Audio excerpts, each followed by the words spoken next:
So, there's a brand new study out in the British Medical Journal. I know, contain your excitement.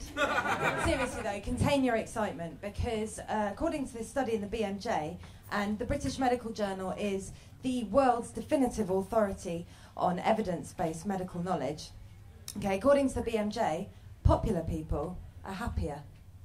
So I know what you're thinking, how depressing. And I can tell you, this didn't go down so well in the academic community. Okay, because let's face it, academics, we're not exactly known for our kicking social lives.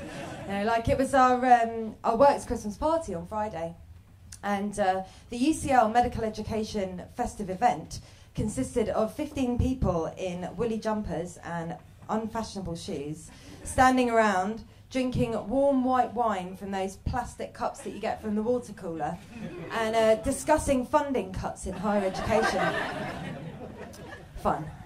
But it was actually a considerable improvement on last year's Christmas party, when one of the professors, and I don't know where she got them from, but she brought in a whole stack of hymn books. Yeah? And you know, like those ones that you used to get at school with the hard red covers? And she brought them all in, and she dusted them off, and she handed them round, and then she forced all of us, yeah, even the atheists, to sing Christmas carols in a Thai restaurant on the Archway Road. Right, so that's just what the good people of Archway need on a Friday night when they're enjoying their Thai food, is a bunch of embarrassed academics warbling away to Silent Night.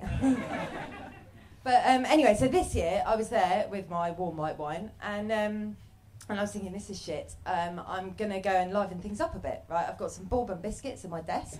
I'm going to go and get them, and I'm going to make this party happen, yeah?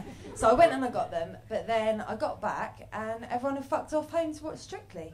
So, I mean, but maybe that's just the public sector, you know, because I think in the private sector, actually, their Christmas parties are even worse, because, like, they're hard work, you know? And I know this because my boyfriend works in media in Soho, and it was his Christmas party on Friday as well, and his work had invested in a huge ice sculpture made of champagne, yeah, in the shape of an elephant. They had transvestite waiting staff, celebrity burlesque, free sex. Yeah, he came home exhausted. I can tell you, he could barely drag himself here today. Yeah, isn't that right, Frank? Yeah. Yeah, so anyway, back to this study on happiness. So what the BMJ says is that you've got to have a lot of friends to be happy, but it's not just enough to have a lot of friends. The friends that you have themselves got to be happy as well. So this is actually really good news, yeah, because you know that friend that you've got, and I know you've got one, because we've all got one. That friend who is just such a miserable bastard, yeah. That, like, and you kind of got to be friends with them because you've been friends with them for ages, and you really don't want to be friends with them. But every time they phone you up, you see their number on your phone, and you think, oh man, and like you press ignore, and then you feel guilty. You know that friend?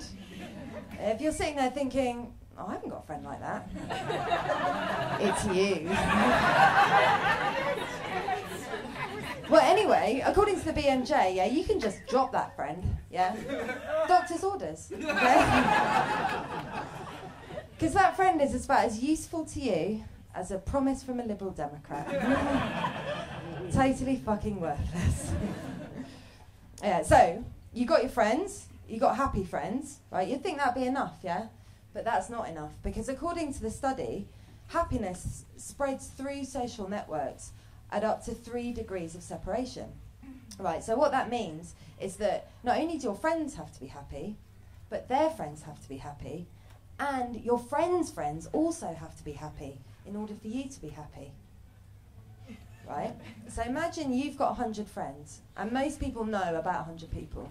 And imagine that each one of your 100 friends also each has 100 friends. And each one of their friends has 100 friends. Right, can anyone do the maths? 100 times 100 times 100. 100 cubed. Very clever. They don't call it Bright Club for nothing, do they? Yeah, that's right. And 100 cubed is 1,000,000, yeah? So that's 1 million people whose mental health is now your primary concern. Right, and to put that in context, the island of Fiji has a population of 900,000. Okay, so it's not even as many as that. So obviously I've been worrying about this for quite a few days now, on all our behalves. And I've come up with a solution, which is move to Denmark. Right, and the reason for that is that Denmark is officially the world's happiest country. Okay, so it's on the Forbes list. You go look it up on the internet, it's true. Denmark's the world's #1 happiest country. So if we move there, then statistically, our friends will be happier, and their friends will be happier, and their friends will be happier. So it'll be sorted. And if Denmark gets a bit full, then we can always move to Finland, which is #2, or Norway, which is #3. Or if you get really desperate, you can move to the miserable Scandinavian country, Sweden, which is #4. Okay, and if you're wondering where the UK comes in on this list, then we are #17. Right, and that is after Israel. Right, that's Israel, the country that's been undergoing violent conflict for several decades. So maybe my granny was right, and we do need to bring back national service in this country. Happy Christmas.